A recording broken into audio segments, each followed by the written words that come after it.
Nice postcard. What is so special about it? Do you recognize the city? It is Munich. Everyone can see that. I wonder why you have a postcard of Munich. Anna, I do not have time for these silly questions. I must leave. Anna, what are you doing? Let her go. Gentlemen, please, let me tell you Claudia's story. I promise you will not be disappointed. This is ridiculous. Claudia Kopp was born in Munich. Claudia, you told me you were French. And why did she call you Claudia Kopp when your last name is Perret? Kopp is her maiden name. She got married in France and became Claudia Perret. After she divorced her husband, she returned to Germany and joined a covert operations group, seeking to bring the Nazi party to power. What? Go on. She was introduced to Mr. Peterson and started working as his nurse. And so she gained access to his wealth and connections. Did she kill? In the covert operations group, she was part of the unit dealing with Oriental religions, occultism, and their connections to Nazi symbolism and power. Her first task was to get in touch with a British professor who had just discovered a breakthrough in the search for immortality. What utter nonsense! This actually makes sense. I told you I was contacted a few times. Claudia knew the professor would be at this hotel, so she persuaded Mr. Peterson to come here for a short holiday. Mr. Peterson was sick, and doctors told us to go to the Alps. That is the only reason we came here. The only problem was that Claudia did not know what the professor looked like, and both Professor Clark and Professor Kinski were here. Time was of the essence, so Claudia had to act quickly. She tore out the photos from the guest photo album and stole the hotel keys so she would have access to all the rooms. So that explains the missing keys and the missing photographs. On the day I arrived, Claudia decided to check Professor Kinski's room. But alas, the professor returned to his room at a very unfortunate moment when Claudia was going through his luggage. That is the funniest thing I have ever heard. And then what? He saw me and had a heart attack? No. Professor Kinski threatened to report you to the police and tell all the guests you were a thief. So you had no other choice. And the next morning you remembered he complained about his heart. Mein Gott, I do not believe this. Claudia, is this true? This is a joke, Father. Can you not see? She has accused us all. The only innocent person here is Anna. Anna, go on, please. It's a telephone. I will answer it, Otto.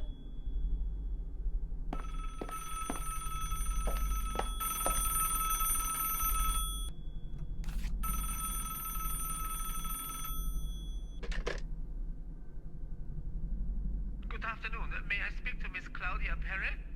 Who is calling? A good friend. Is she there? Yes, but she's busy.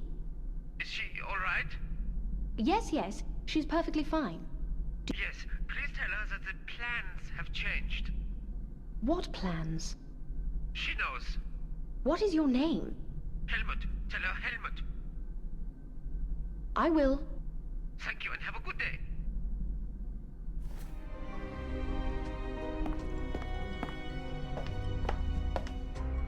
Who was on the telephone?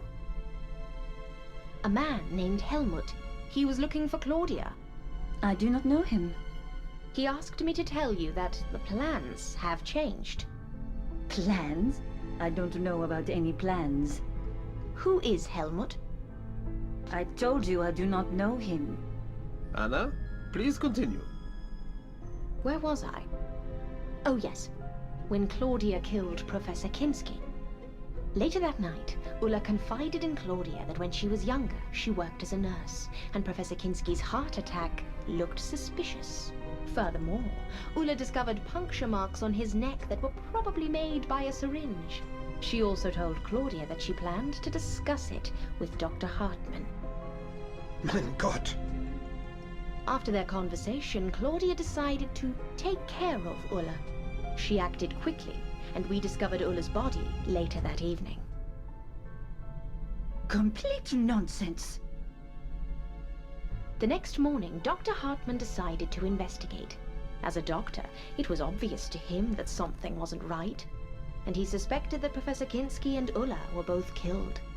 Ironically, he discovered the smuggling operation during his investigation.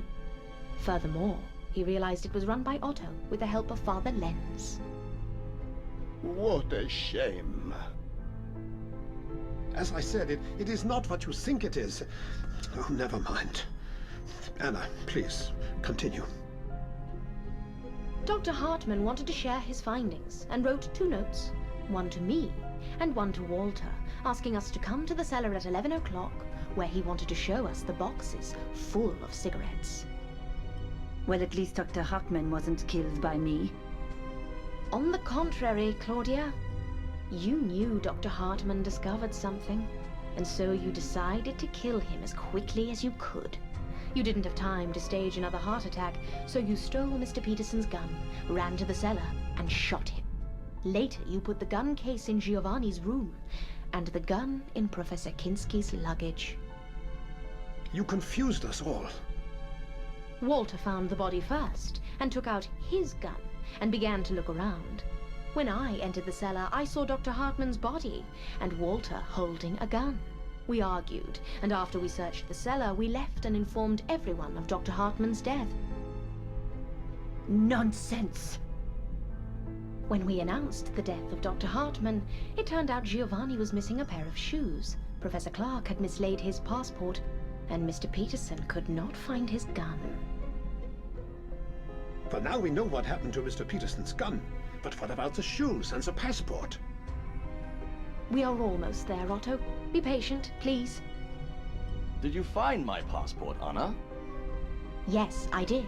Here it is.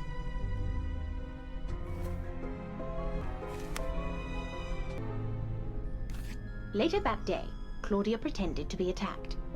It removed all suspicion from her, but a tiny little detail immediately caught my attention.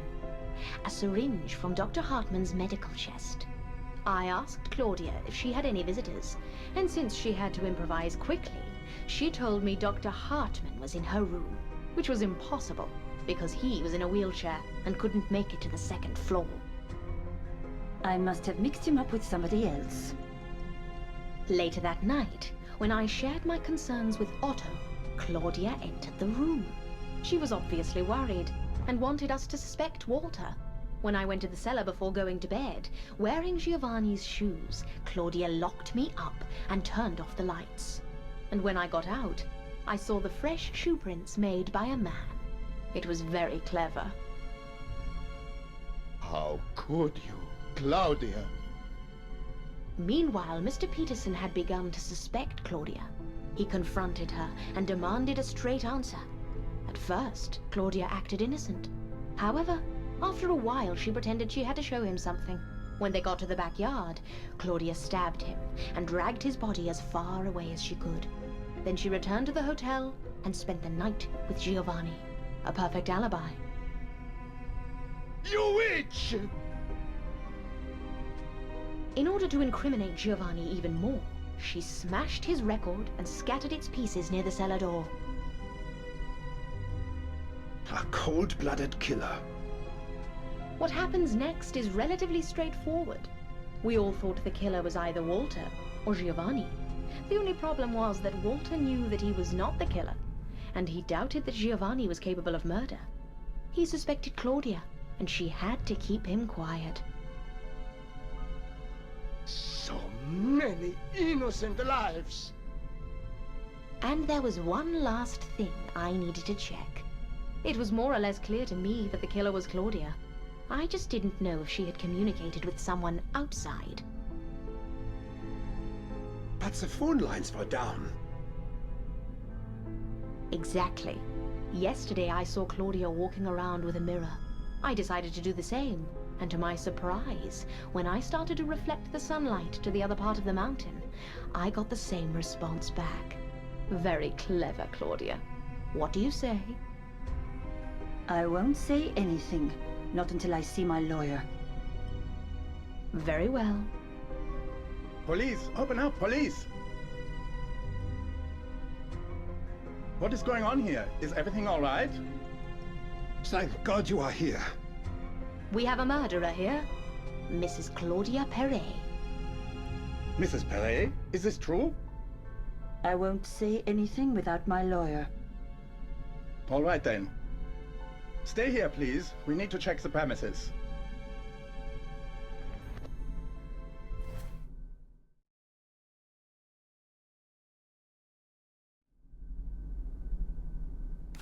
Anna, thank you very much for helping us solve the case. I'm glad I could help. We will take Claudia into custody. That is good to hear. I suggest you stay at the hotel for one more night, as it is too late to set off on a long trip. Do you mind, Otto? No, of course not. After everything that has happened, I am not sure I could sleep here alone anyway. Very well. Have a good rest. Thank you. Goodbye.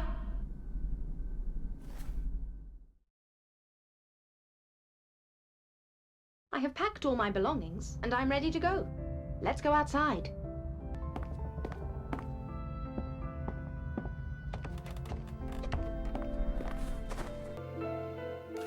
Good morning. Thank you very much, Anna. Good morning. You are welcome, Otto. Well, I hope you will come here again. I will. Anna, I have one question. Yes? I don't really know how to say this. About my other business. Oh, you mean the smuggling? It is none of my business. But you will get caught eventually, Otto. If I were you, I would stop. Thank you. The car is waiting for you. It will take you to town.